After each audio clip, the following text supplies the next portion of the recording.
টেংখাং সমষ্টিৰ লেঙেৰী উচ্চতৰ মাধ্যমিক বিদ্যালয়ত চৰকাৰী পুঁজি লুণ্ঠনৰ অভিযোগ কেন্দ্ৰীয় চৰকাৰৰ পুঁজিৰে ছাত্ৰাবাস নিৰ্মাণত ব্যাপক অনিয়মৰ অভিযোগ উত্থাপন কৰিছে ৰাইজে 7 কোটি টকীয়া এই আঁচনিৰ বুজন পৰিমাণৰ ধন ঠিকাদাৰকে ধৰি অসাধু চক্ৰই লুণ্ঠন চলোৱাৰ অভিযোগ ৰাইজৰ নিৰ্মাণৰ পিছতে বেকা হৈ পৰিছে একাংশ পকী খুঁটা ক্ষোভিত ৰাইজে বন্ধ কৰি দিছে নিৰ্মাণ কাৰ্য বিভাগীয় কৰ্তৃপক্ষ আৰু ঠিকাদাৰে উন্নত মানৰ কামৰ প্ৰতিশ্ৰুতি নিদিয়া পৰ্যন্ত কাম বন্ধ ৰখাৰ সংকাৰ অঞ্চলবাসী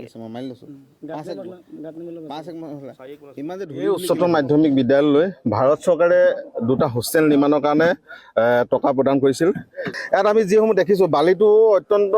দুৰ্বল বালি লগাইছে আৰু অত্যন্ত সৰু সৰু বালি লগাইছে সেইটো মিস্ত্ৰীজনে নিজে কৈছে আৰু ইয়াত যিসমূহ ইটা তেওঁলোকে প্ৰয়োগ কৰিছে লগাইছে এই ইটাসমূহ অতি দুৰ্বল আৰু ইয়াৰ লগে লগে আমি যিসমূহ তেখেতলোকৰ নিৰ্মাণ কাৰ্য চলাই যোৱা দেখি পাইছোঁ তেওঁলোকে লোহাসমূহ সঠিকভাৱে ব্যৱহাৰ কৰা নাই য'ত আপোনাৰ লোহা যিমান পৰিমাণৰ থাকিব লাগে সিমান পৰিমাণৰ লোহা তেওঁলোকে দিয়া নাই আমি যিসমূহ তেওঁলোকে ৰিং বন্ধা দেখিছোঁ তাত 6 ইঞ্চি থাকিব লাগে তেওঁলোকে নিজে জনাইছে যে 6 ইঞ্চি থাকিব লাগে 6 ইঞ্চি ঠাইত 17 ইঞ্চি আছে ক'ৰবাত 18 ইঞ্চি ক'ৰবাত 12 ইঞ্চি কোনো ধৰণৰ মানে হিচাপ নাই আৰু ইয়াত যিজন ছাইড ইনচাৰ্জ আছে তেওঁ কিন্তু মানে দুখ সাৰিব বিচাৰিছে মিস্ত্ৰী গোটেই দুখখিনি জাপি পিনে যোনজন হেড মিস্ত্ৰী আছে তেখেতে কৈছে যে ইটাটো একেবাৰে 1.5 নম্বৰ যোনটো ইটাৰ 1 নম্বৰ লগাব লাগে তেখেতে 1.5 নম্বৰ লগাইছে আৰু বালিটো অতি নিম্ন মানদণ্ডৰ বুলি যিজন মিস্ত্ৰী তেখেতে নিজে স্বীকাৰ কৰিছে আৰু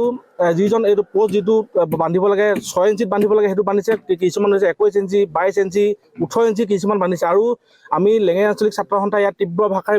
বিৰোধিতা কৰিছোঁ।